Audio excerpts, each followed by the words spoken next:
The tragedy at Marsden Manor. I had been called away from town for a few days, and on my return found Poirot in the act of strapping up his small valise. "A la bonne heure, Hastings. I feared you would not have returned in time to accompany me." "You are called away on a case, then?" "Yes, though I am bound to admit that, on the face of it, the affair does not seem promising. The Northern Union Insurance Company have asked me to investigate the death of a Mr. B. Maltravers, who a few weeks ago insured his life with them for the large sum of £50,000. "Yes?" I said, much interested. "There was, of course, the usual suicide clause in the policy. In the event of his committing suicide within a year, the premiums would be forfeited. Mr. Maltravers was duly examined by the company's own doctor, and although he was a man slightly past the prime of life, was passed as being in quite sound health. However, on Wednesday last, the day before yesterday, the body of Mr. Maltravers was found in the grounds of his house in Essex, Marsden Manor, and the cause of his death is described as some kind of internal hemorrhage. That in itself would be nothing remarkable, but sinister rumors as to Mr. Maltravers' financial position have been in the air of late, and the Northern Union have ascertained beyond any possible doubt that the deceased gentleman stood upon the verge of bankruptcy. Now that alters matters considerably. Maltravers had a beautiful young wife, and it is suggested that he got together all the ready money he could for the purpose of paying the premiums on a life insurance for his wife's benefit, and then committed suicide. Such a thing is not uncommon. In any case, my friend Alfred Wright, who is a director of the Northern Union, has asked me to investigate the facts of the case, but, as I told him, I am not very hopeful of success. If the cause of the death had been heart failure, I should have been more sanguine. Heart failure may always be translated as the inability of the local GP to discover what his patient really did die of, but a hemorrhage seems fairly definite. Still, we can but make some necessary inquiries. 5 minutes to pack your bag, Hastings, and we will take a taxi to Liverpool Street. About an hour later, we alighted from a Great Eastern train at the little station of Marsden Lee. Inquiries at the station yielded the information that Marsden Manor was about a mile distant. Poirot decided to walk, and we betook ourselves along the main street. "What is our plan of campaign?" I asked. "First, I will call upon the doctor. I have ascertained that there is only one doctor in Marsden Lee, Dr. Ralph Bernard. Ah, here we are at his house." The house in question was a kind of superior cottage, standing back a little from the road. A brass plate on the gate bore the doctor's name. We passed up the path and rang the bell. We proved to be fortunate in our call. It was the doctor's consulting hour, and for the moment there were no patients waiting for him. Dr. Bernard was an elderly man, high-shouldered and stooping, with a pleasant vagueness of manner. Poirot introduced himself and explained the purpose of our visit, adding that insurance companies were bound to investigate fully in a case of this kind. Of course," said Dr. Bernard vaguely. "I suppose, as he was such a rich man, his life was insured for a big sum? You consider him a rich man, doctor?" The doctor looked rather surprised. "Was he not? He kept 2 cars, you know, and Marsden Manor is a pretty big place to keep up, although I believe he bought it very cheap." "I understand that he had had considerable losses of late," said Poirot, watching the doctor narrowly. The latter, however, merely shook his head sadly. "Is that so? Indeed. It is fortunate for his wife, then, that there is this life insurance. A very beautiful and charming young creature, but terribly unstrung by this sad catastrophe. A mass of nerves, poor thing. I have tried to spare her all I can, but of course the shock was bound to be considerable." "You had been attending Mr. Maltravers recently?" "My dear sir, I never attended him." "What? I understand Mr. Maltravers was a Christian Scientist, or something of that kind. But you examined the body?" "Certainly. I was fetched by one of the under-gardeners." "And the cause of death was clear?" "Absolutely. There was blood on the lips, but most of the bleeding must have been internal." "Was he still lying where he had been found?" "Yes, the body had not been touched. He was lying at the edge of a small plantation. He had evidently been out shooting rooks. A small rook rifle lay beside him. The hemorrhage must have occurred quite suddenly. Gastric ulcer, without a doubt. No question of his having been shot, eh?" "My dear sir." "I demand pardon," said Poirot humbly. "But, If my memory is not at fault, in the case of a recent murder, the doctor first gave a verdict of heart failure, altering it when the local constable pointed out that there was a bullet wound through the head. "You will not find any bullet wounds on the body of Mr. Maltravers," said Dr. Bernard dryly. "Now, gentlemen, if there is nothing further—" We took the hint. "Good morning, and many thanks to you, doctor, for so kindly answering our questions. By the way, you saw no need for an autopsy?" "Certainly not." The doctor became quite apoplectic. The cause of death was clear, and in my profession we see no need to distress unduly the relatives of a dead patient.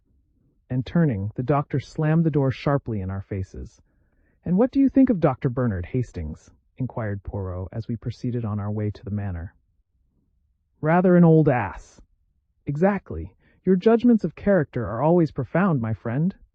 I glanced at him uneasily, but he seemed perfectly serious. A twinkle, however, came into his eye, and he added slyly, "That is to say, when there is no question of a beautiful woman." I looked at him coldly. On our arrival at the manor house, the door was opened to us by a middle-aged parlour-maid. Poirot handed her his card, and a letter from the insurance company for Mrs. Maltravers. She showed us into a small morning-room, and retired to tell her mistress. About 10 minutes elapsed, and then the door opened, and a slender figure in widow's weeds stood upon the threshold. "Monsieur Poirot?" she faltered. "Madame!" Poirot sprang gallantly to his feet and hastened towards her. "I cannot tell you how I regret to derange you in this way, but what will you? Laissez-faire. They know no mercy." Mrs. Maltravers permitted him to lead her to a chair. Her eyes were red with weeping, but the temporary disfigurement could not conceal her extraordinary beauty. She was about 27 or 8, and very fair, with large blue eyes and a pretty pouting mouth. "It is something about my husband's insurance, is it? But must I be bothered now, so soon?" "Courage, my dear madam, courage.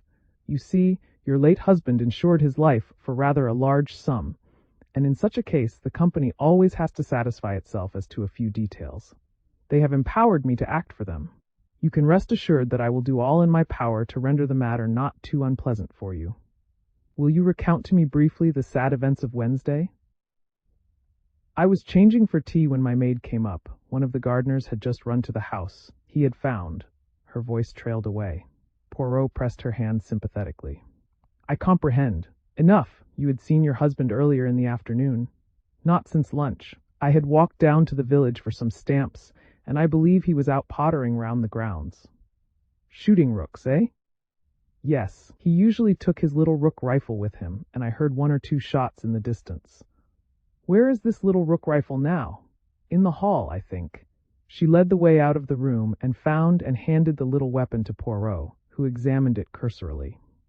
"2 shots fired, I see," he observed as he handed it back. "And now, madam, if I might see—" He paused delicately. "The servant shall take you," she murmured, averting her proud head. The parlour-maid, summoned, led Poirot upstairs. I remained with the lovely and unfortunate woman. It was hard to know whether to speak or remain silent. I essayed 1 or 2 general reflections to which she responded absently, and in a very few minutes Poirot rejoined us. "I thank you for all your courtesy, madame. I do not think you need be troubled any further with this matter. By the way, do you know anything of your husband's financial position?" She shook her head. "Nothing whatever. I am very stupid over business things." "I see. Then you can give us no clue as to why he suddenly decided to insure his life? He had not done so previously, I understand." "Well, we had only been married a little over a year. But as to why he insured his life, it was because he had absolutely made up his mind that he would not live long. He had a strong premonition of his own death. I gather that he had had 1 hemorrhage already, and that he knew that another one would prove fatal.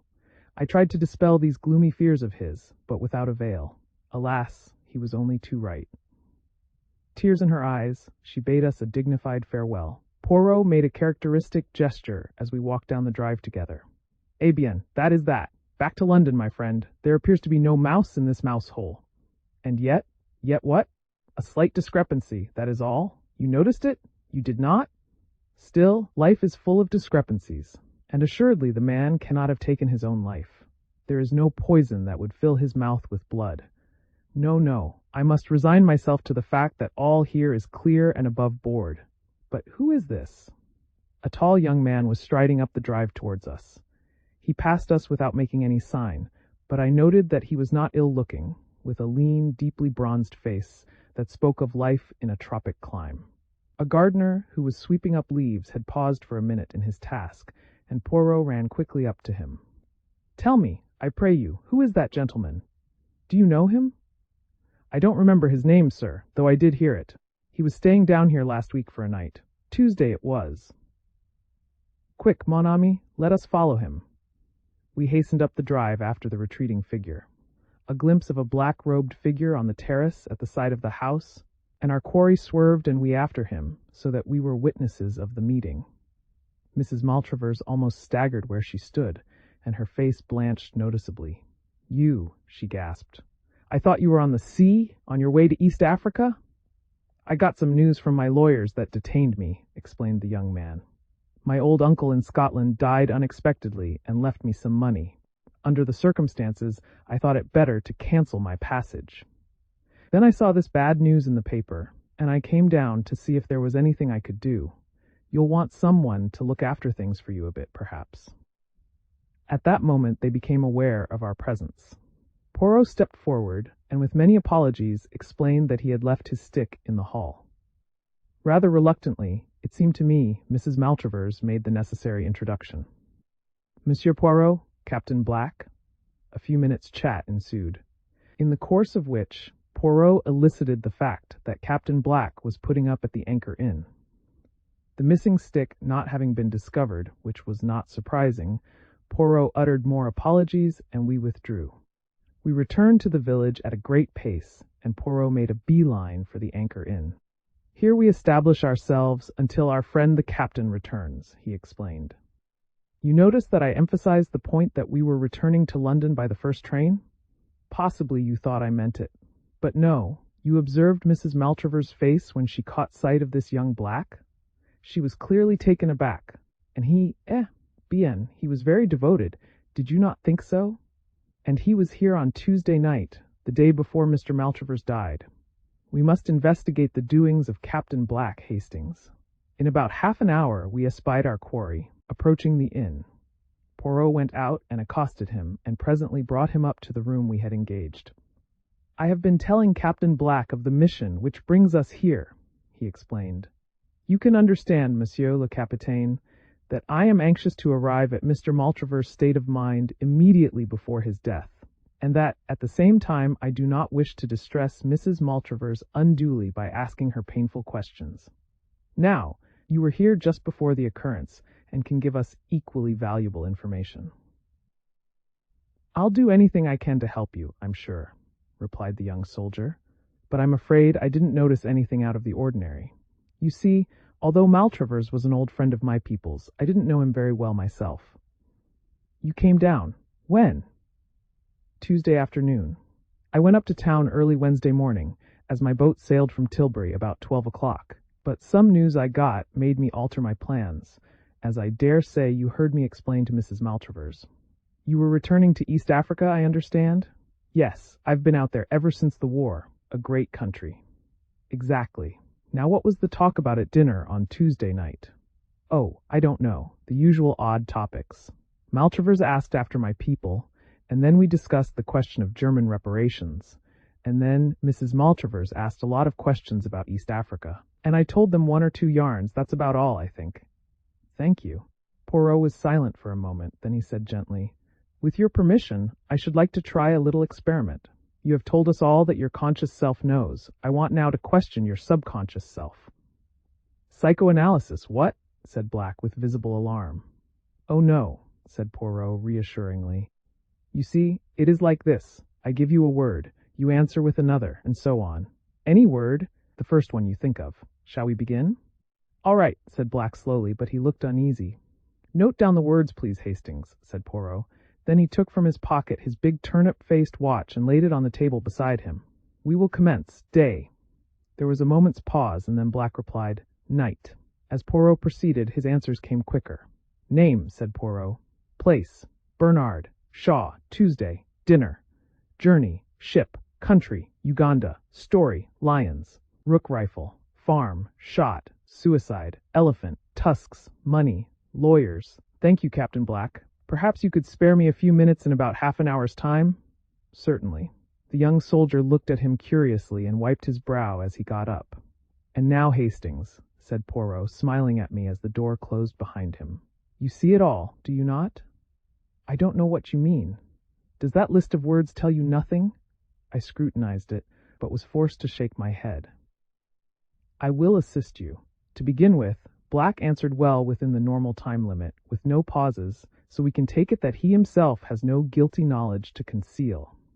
Day to night and place to name are normal associations. I began work with Bernard, which might have suggested the local doctor had he come across him at all. Evidently he had not. After our recent conversation, he gave dinner to my Tuesday, but journey and country were answered by ship and Uganda, showing clearly that it was his journey abroad that was important to him and not the one which brought him down here. Story recalls to him one of the lion stories he told at dinner. I proceed to rook rifle, and he answered with the totally unexpected word farm. When I say shot, he answers at once suicide. The association seems clear. A man he knows committed suicide with a rook rifle on a farm somewhere. Remember, too, that his mind is still on the stories he told at dinner. And I think you will agree that I shall not be far from the truth if I recall Captain Black and ask him to repeat the particular suicide story which he told at the dinner table on Tuesday evening. Black was straightforward enough over the matter. Yes, I did tell them that story now that I come to think of it. Chap shot himself on a farm out there. Did it with a rook rifle through the roof of the mouth. Bullet lodged in the brain. Doctors were no end puzzled over it. There was nothing to show except a little blood on the lips. But what has it got to do with Mr. Maltravers? You did not know, I see, that he was found with a rook rifle by his side. You mean my story suggested to him? Oh, but that is awful. Do not distress yourself.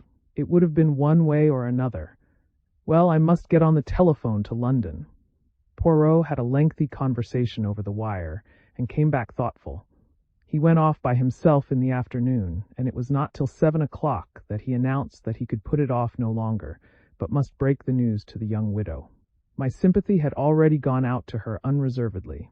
To be left penniless, and with the knowledge that her husband had killed himself to assure her future, was a hard burden for any woman to bear. I cherished a secret hope, however, that young Black might prove capable of consoling her after her first grief had passed. He evidently admired her enormously. Our interview with the lady was painful.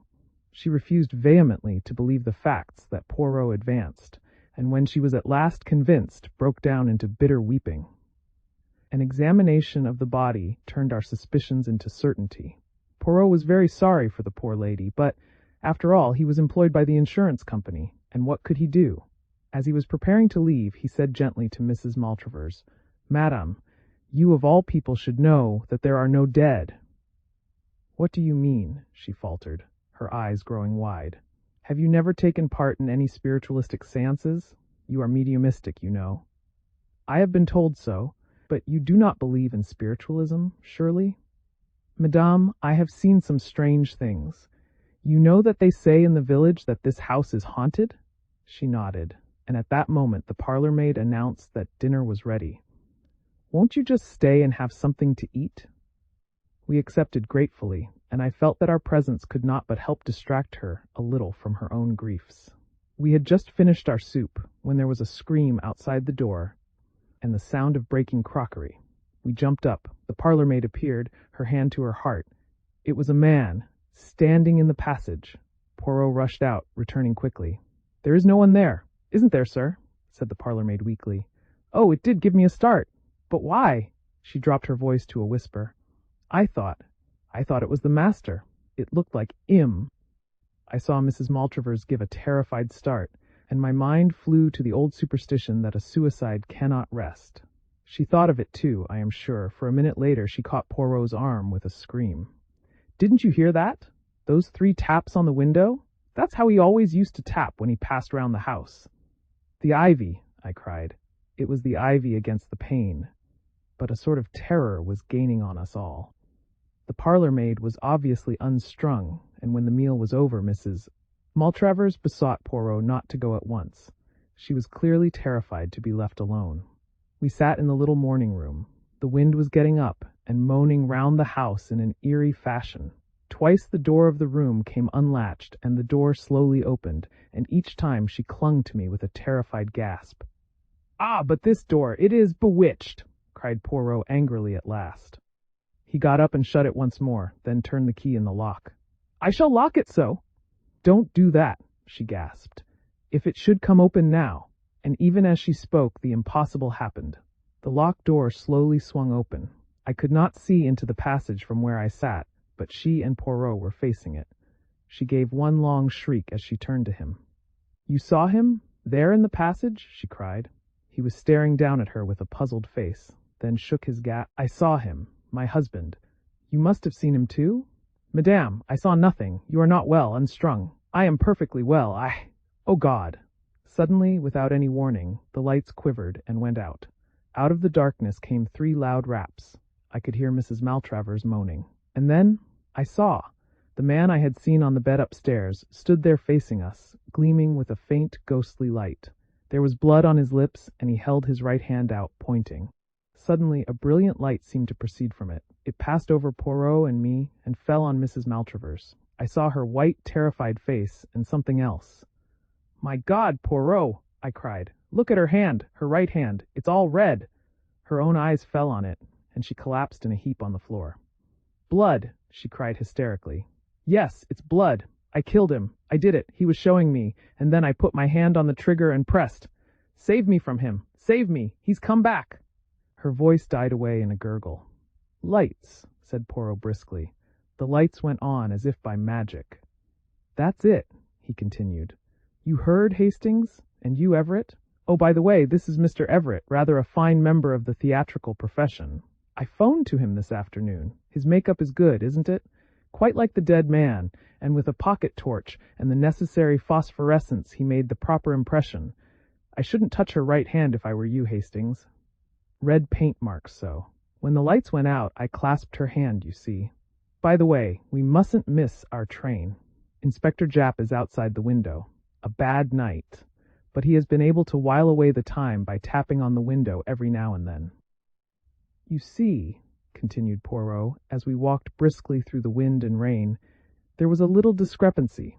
The doctor seemed to think the deceased was a Christian Scientist, and who could have given him that impression but Mrs. Maltravers? But to us she represented him as being in a grave state of apprehension about his own health. Again, why was she so taken aback by the reappearance of young Black? And lastly, although I know that convention decrees that a woman must make a decent pretense of mourning for her husband, I do not care for such heavily rouged eyelids. You did not observe them, Hastings? No? As I always tell you, you see nothing. Well, there it was. There were the 2 possibilities. Did Black's story suggest an ingenious method of committing suicide to Mr. Maltravers, or did his other listener, the wife, see an equally ingenious method of committing murder? I incline to the latter view.